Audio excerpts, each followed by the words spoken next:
The night my uncle tapped his wineglass and said in front of everyone, "So when's the real career starting?" I was seated at the folding table by the garage door. Not metaphorically. Literally a folding table. The kind you rent for overflow seating at a church potluck. My name was written on a sticky note and pressed to the edge because they'd run out of the printed place cards they'd used for everyone else. I'd driven 4 hours for this dinner. I want to be clear about that.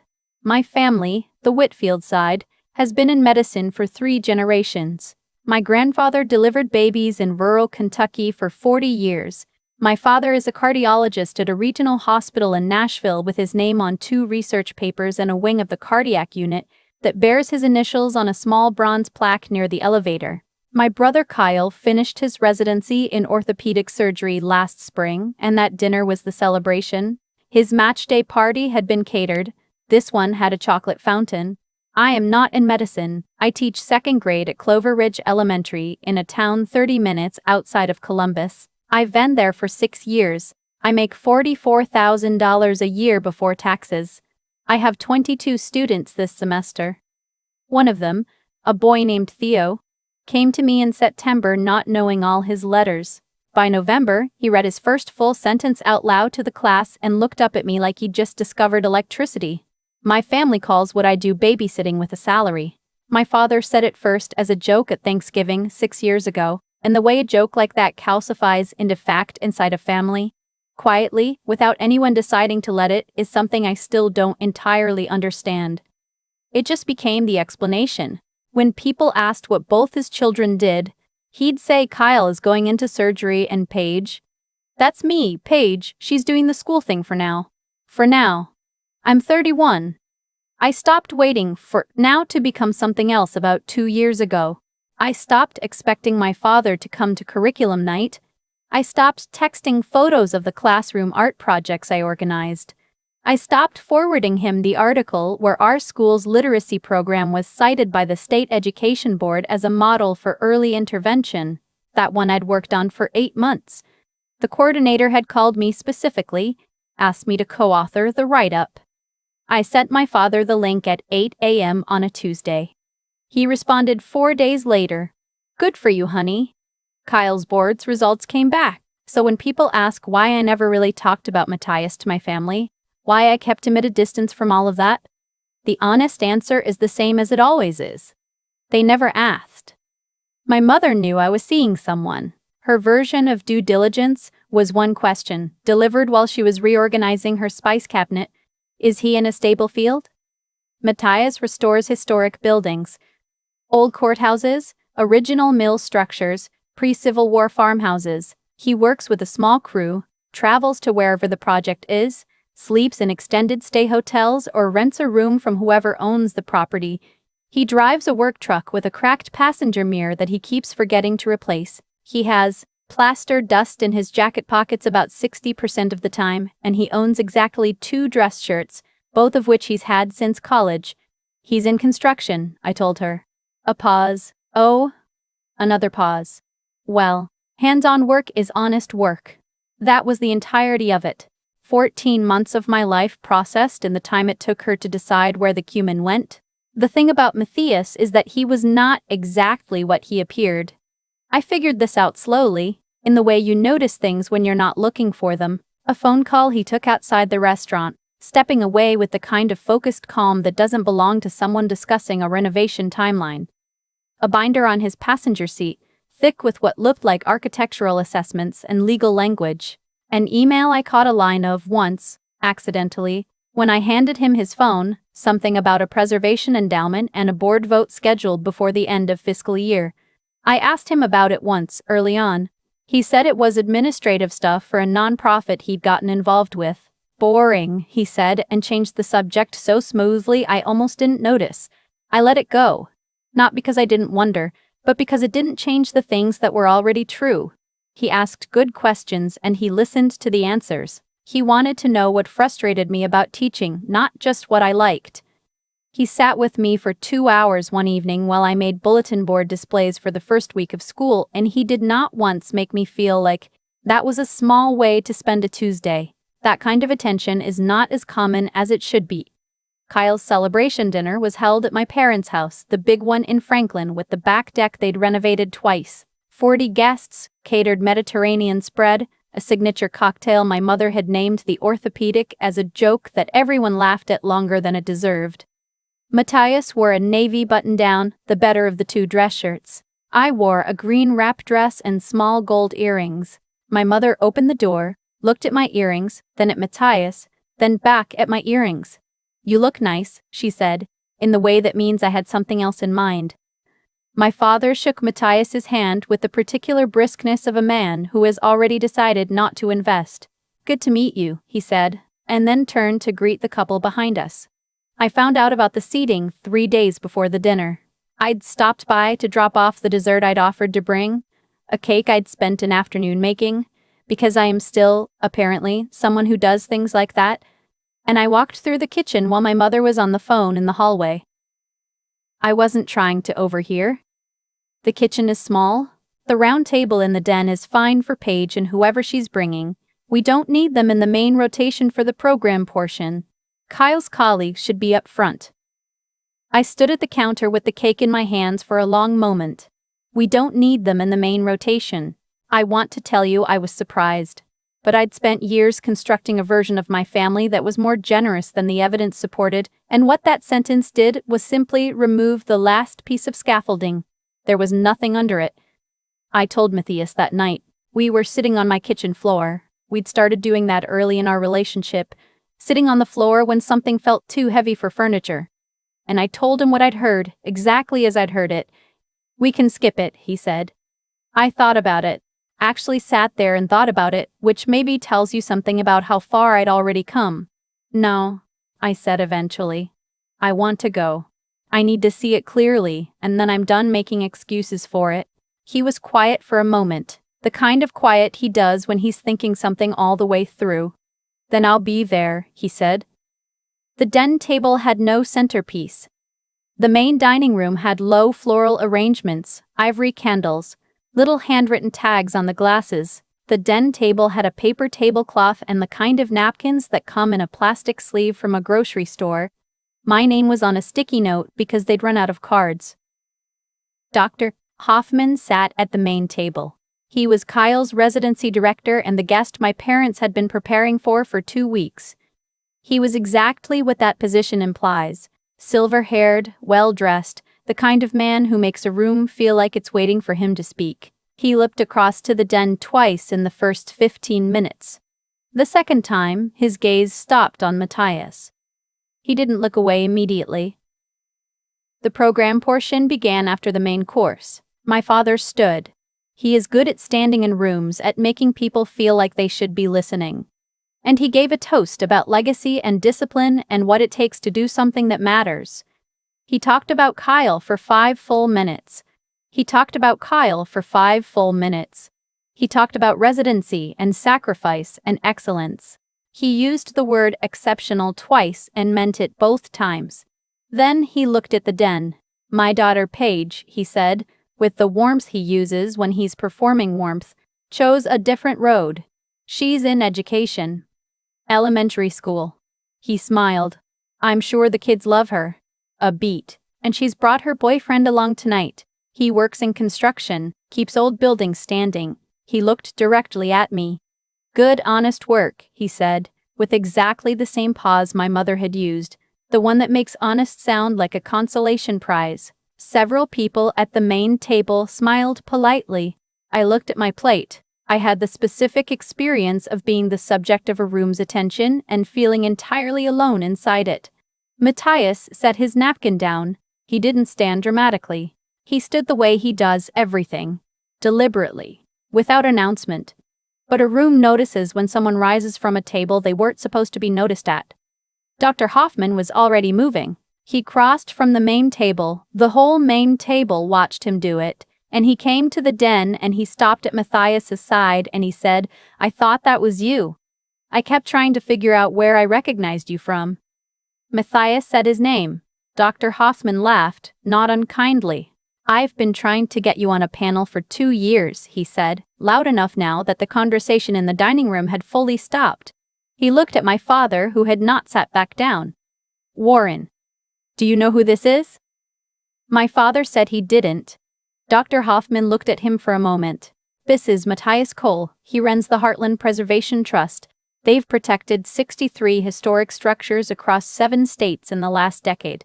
Courthouses, schoolhouses, 3 original one-room school buildings that would have been demolished otherwise. He's the reason the state's historic tax credit program was expanded 2 years ago. He testified before the legislature himself. He paused. He's also the person who funded the reading enrichment pilot at 14 rural elementary schools in this region last year. His foundation. He glanced at me. I imagine you know more about that work than most people in this room. My father's mouth opened. Something moved across his face that I had never seen there before. Not embarrassment exactly, more like the specific disorientation of someone who has been measuring with the wrong tool and just realized it. Matthias spoke without raising his voice. I didn't come tonight to make a point, he said. I came because Paige asked me to. And because she is the most capable person I have ever watched work. She has spent 6 years teaching children to read in a district with limited resources, and she built a literacy model that the state board cited in a published report. She has done that without recognition from the people in this room who should have been the first ones paying attention. He looked at my father directly. You didn't ask my last name in 14 months. You didn't ask what I did. You made a decision about what I was worth before I walked through the door. That's your right. But I want you to understand that you made the same decision about your daughter a long time ago. And the cost of that is something she's been carrying, not you. He sat back down. The room was absolutely still. Then I stood up. My hands were not shaking, which surprised me. I've been explaining myself to you for 6 years, I said. I was talking to both of them, my parents, but mostly I was talking to my father, who was still standing at the front of the room holding his glass. Every time I talked about my classroom, you changed the subject. Every time I accomplished something, you found a way to make it smaller. I used to think I was being too sensitive. I don't think that anymore. I looked at my mother, who was looking at the table. I'm not angry. I'm just done arranging myself to fit the shape of what you think I should be. I've been doing that for a long time, and it hasn't worked, and I'm finished trying. I picked up my purse. We're leaving, I said to Matthias. We walked through the dining room and out the front door. 40 people watched us go. Nobody said anything until the door had closed behind us. Kyle called 2 days later. Not my parents. Kyle. His voice was careful in the way it gets when he's trying to be fair to everyone simultaneously, which has always been his method of avoiding the cost of taking a side.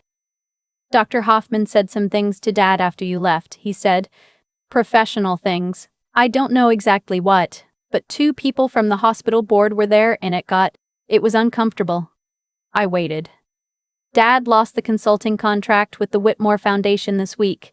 They sent a letter. I don't know if it's related. I didn't say anything. Mom's been upset, he said. She's not handling it well. Kyle. I said. Why are you calling me? A long pause. I don't know. I think I wanted to tell you I'm sorry. I knew what they were doing and I didn't say anything because it was easier not to. I thought that was just how the family was. I believed him. Partially. Enough to keep listening. What do you want from me? I asked. I think Mom and Dad want to apologize. Do they want to apologize? I said. Or do they want the professional fallout to stop? He didn't answer. Which was its own answer. My mother called 4 days later. She asked if I would come to the house. She said she and my father needed to talk. I asked her, do you want to have a conversation, or do you want things to go back to normal? She was quiet for longer than I expected. Then she said, I don't think they can go back to normal. I think that's the point. That honesty cost her something real. I could hear it. My mother is not a person who admits uncertainty easily. She is someone who organizes her life to avoid the conditions under which uncertainty becomes necessary. I told her I would come. I also told her what it would require: 6 sessions of family therapy, beginning with one in which I spoke without being interrupted about what the last 6 years had felt like. All of it. She agreed without negotiating, which is the most surprising thing she has ever done. The first session was hard in the way that first sessions are. Stilted. everyone performing a version of openness rather than actually being open.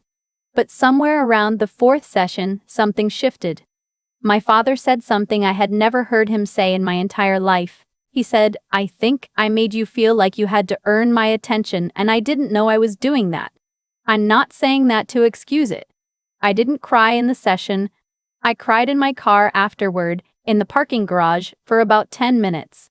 Not because I was relieved, because I'd waited so long to hear something like that, and I hadn't realized until that moment how heavy the waiting had been.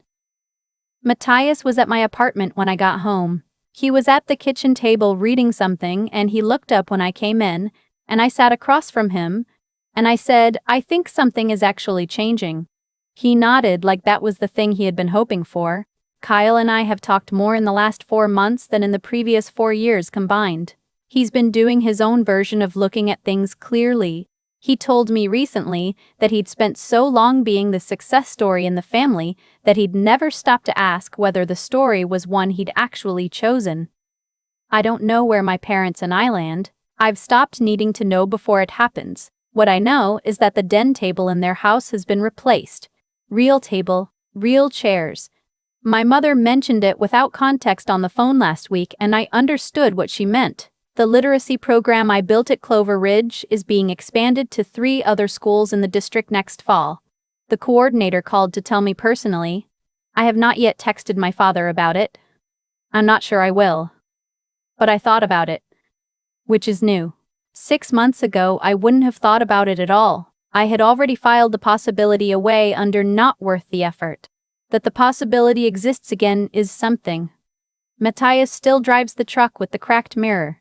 He still has plaster dust in his jacket pockets. He is currently 4 weeks into a restoration project on an 1890s county courthouse in southern Indiana, original tin ceilings, most of the woodwork intact. He sends me photos on Tuesdays. Just the building, usually, sometimes his hand in frame, pointing at something. Last week he sent me a photo of a classroom. Small, 1 room, part of the original structure. "This one was a schoolhouse first," he wrote. "Thought of you." I've thought a lot in these past months about the assumption my family made. About both of us. They looked at Matthias and saw plaster dust and a work truck and decided they already knew what that added up to. They looked at me and saw 2nd grade and decided the same. Neither of us was legible to them in the language they used to measure things, and I spent years trying to translate myself into that language. Years of making my work sound more impressive, using the right words, softening my answers so they'd land easier. It took more energy than I want to count. What I know now is that there are people who will see the actual work and understand its weight without requiring you to explain why it matters. Those people are worth finding. They are also, it turns out, worth keeping. So let me ask you something, and I mean this genuinely, not as a throwaway ending. Is there someone in your life you have already decided the value of, before asking? Before looking? Before you gave them the room to show you something you weren't expecting? Because sometimes what you've already decided is the only thing standing between you and seeing clearly. I've been thinking about what my father actually lost that night, and I don't mean the consulting contract, though that happened. I mean something quieter than that. He lost the version of events where he was right. For years, the story he told himself was clean. Kyle succeeded because the family valued excellence, and I drifted because I hadn't cared enough to try in the right direction. That story required my work to be small. It required Matthias to be exactly what he looked like on the surface, a guy with plaster dust on his jacket and no particular consequence. The story held up as long as nobody looked too closely. What I've come to understand is that the story was never really about me. It was about what my father needed to believe, to feel like the choices he'd made, the values he built an entire family identity around, were the right ones. Medicine. Credentials. Measurable prestige. If my choices could be good, genuinely good, then his framework for measuring goodness had a crack in it. That's uncomfortable. Most people would rather keep the framework than inspect the crack. I spent 6 years trying to fix that discomfort for him. Softening my answers, framing my work in language I thought would land better, sending articles I hoped would translate the value of what I did into terms he could recognize. None of it worked, and I kept thinking the problem was my translation. It wasn't. He wasn't reading. The thing about cause and effect, the real version, not the tidy kind, is that it runs in every direction at once. My father's dismissal didn't just cost me 6 years of feeling like a footnote in my own family. It cost him something too. It cost him the actual relationship with a daughter who had things worth knowing, who was doing work that mattered, who had found a person worth admiring. He was present for none of that because he'd already decided there was nothing to show up for. And Matthias, quiet, deliberate Matthias, who never once asked for credit for anything, walked into that room and simply was what he was. He didn't perform it. He didn't announce it. Dr. Purr. Hoffman recognized him because the work was real and the work had reached people, and that is the only kind of recognition that doesn't eventually collapse under its own weight. I think about that when I'm in my classroom. When Theo, who couldn't read his own name in September, raises his hand now because he wants to answer, not because he's guessing. Nobody outside that room will ever know that moment happened. There's no plaque for it. There's no line on a CV, and it is one of the most consequential things I have ever been part of, because that child's relationship with learning is being written right now, and what gets written in those early years tends to stay.